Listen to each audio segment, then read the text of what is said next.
नमस्कार मित्रों, आज का टॉपिक है जो कि बहुत ही काफ़ी दिनों से इंक्वायरी आ रही थी। लोग पूछ रहे थे कि पीएचडी कैसे किया जाता है। तो आज इसी विषय पर मैं आपको डिटेल में बताना चाहता हूँ। प्रैक्टिकली जो मैंने अनुभव किया है उन तमाम एक्सपीरियंस को मैं आपके सामने पेश कर रहा हूँ। तो सबसे पहले पीएचडी करने के लिए आपको मास्टर्स डिग्री करने पड़ते हैं। आप किसी भी सब्जेक्ट में अगर मास्टर्स डिग्री अपना कंप्लीट कर चुके हैं तो पीएचडी के लिए आप किसी भी यूनिवर्सिटी से निकलने वाली पीएचडी नोटिफिकेशन को देखते रहिए। उसमें आप अपना फॉर्म अप्लाई कर दीजिए। फॉर्म अप्लाई करने के बाद वहाँ एक इंट्रांस टेस्ट होगा। उस इंट्रांस टेस्ट में आपको बैठना है और हर यूनिवर्सिटी का इंट्रांस टेस्ट का लगभग पैटर्न सेम ही है। 50 क्वेश्चन रहता है रिसर्च मेथडोलॉजी का और 50 क्वेश्चंस रहते हैं आपके सब्जेक्ट का। किसी यूनिवर्सिटी में 50 क्वेश्चन हो जाते हैं रिसर्च मेथडोलॉजी का, तो वहीं 100 क्वेश्चंस हो जाते हैं आपके मेन सब्जेक्ट का। यानी कहने का मतलब सबका पैटर्न सेम है, सिलेबस भी सेम है। यूजीसी का जो एग्ज़ाम होता है उसी के अंतर्गत सिलेबस है इन लोगों का। तो यूनिवर्सिटी की क्वेश्चन थोड़ी टफ आती है, मगर यूजीसी नेट की क्वेश्चन टफ आती है, मगर जो यूनिवर्सिटी अपना एंट्रेंस कंडक्ट कराती है उसका थोड़ा सा लेवल कम रहता है, मतलब इजी टू मॉडरेट क्वेश्चन रहता है। तो वो आपको क्वालिफाई करना पड़ेगा। अब जब आप क्वालिफाई कर जाते हैं पीएचडी एंट्रेंस टेस्ट, उसके बाद आपको एक सिनॉप्सिस लेकर यानी एक प्रपोजल लेकर जिस सब्जेक्ट पर आप अपना रिसर्च कैरी आउट करना चाहते हैं फर्दर, उस पर आपको अपना एक रिसर्च प्रपोजल 3500 से 3000 वर्ड में लिख कर ले जाना रहता है। फिर आपका वाइवा होगा, यानी कि डीआरसी बैठती है, डिपार्टमेंटल रिसर्च कमेटी बैठती है, जहाँ पे आपका इंटरव्यू लिया जाता है। इंटरव्यू में अगर आप बहुत अच्छा स्कोर कर पाते हैं तो फाइनली आपका सिलेक्शन लिस्ट जारी हो जाता है यूनिवर्सिटीज़ के वेबसाइट पे। वहाँ आप देख लीजिए, अगर आपका सिलेक्शन हो गया तो अब आप आते हैं, फ़ी देते हैं और एडमिशन ले लेते हैं।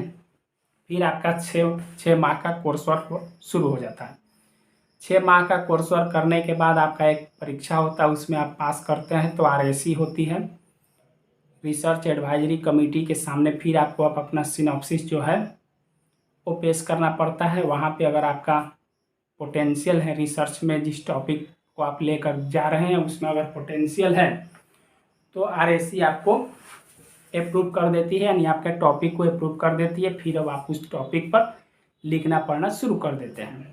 तो आपको बस 3 साल मिनिमम और मैक्सिमम 6 साल तक समय मिलता है पीएचडी करने के लिए। उस अवधि में आपको 200, 150, 250 पेज का जितनी आप लिख सकें अपने रिसर्च टॉपिक की रिक्वायरमेंट के अनुसार उतना आपको लिखना पड़ता है।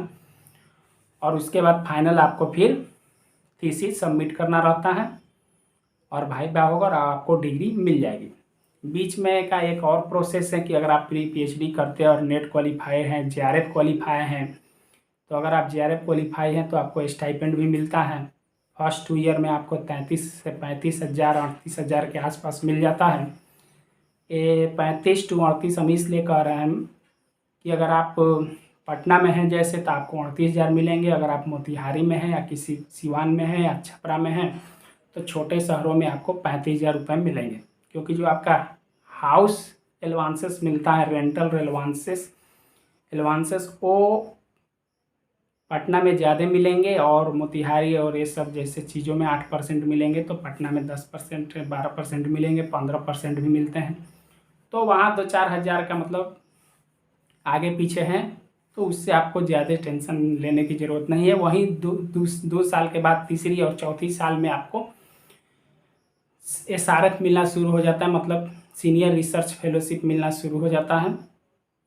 तो वहाँ आपको 40,000 रुपये मिलना शुरू हो जाता है। तो अगर आप चाहें तो आप अपनी पीएचडी 3 साल में भी कंप्लीट कर सकते हैं। अगर आप चाहें तो अपनी पीएचडी 6 साल में भी कंप्लीट कर सकते हैं, मगर मैक्सिमम आपको 6 साल का समय दिया जाएगा। तो ये रही फुल प्रोसेस जिसके अंतर्गत आप पीएचडी कर सकते हैं। अपना स्टेट यूनिवर्सिटी अलग अलग एंट्रेंस लेती है, मगर जो भारत में 50 जो सेंट्रल यूनिवर्सिटी है उनका एग्ज़ाम इस साल से एनटीए कंडक्ट करवाएगी, यानी एक ही कंबाइन एग्ज़ाम होगा और उससे आपको कोई भी यूनिवर्सिटी मिल सकता है। जो आप यूनिवर्सिटी चुनेंगे उसमें अगर आपका उतना रैंक आता है, उतना मार्क्स आता है, तो यूनिवर्सिटी आपको मिल जाएगी, फिर आपका एडमिशन होगा। और सेंट्रल यूनिवर्सिटी में पढ़ने का यह फ़ायदा है कि अगर आप नेट नहीं भी हैं, सिंपल हैं, तो भी आपको वहाँ 8,000 रुपये नॉन नेट फेलोशिप तो हर महीना मिल ही जाता है। तो आप आराम से, अगर पैसे घर से नहीं हैं, फाइनेंशियली कंडीशन आपका ठीक नहीं है, तो 8,000 में भी आप अपनी काम चला सकते हैं, पढ़ सकते हैं। और पीएचडी कर लेने के बाद अगर आप लेक्चरर बन जाते हैं या पोस्ट डॉक्टोरल क्षेत्र में चल जाते हैं, तो फिर आपके पास पैसे की कोई कमी नहीं रहती है। तो यह रही पीएचडी करने की पूरी प्रक्रिया। अगर आप समझ चुके हैं तो बहुत ही अच्छी बात है। अगर आप नहीं समझ रहे हैं या कुछ ऐसा पॉइंट है जो हम डिस्कस नहीं कर पाए हैं इस वीडियो में, तो आप हमको कमेंट सेक्शन में कमेंट करके पूछ सकते हैं। अगले किसी वीडियो में आपके उस प्रश्न को हम जल्द ही उत्तर देने की कोशिश करेंगे। थैंक यू सो मच, धन्यवाद।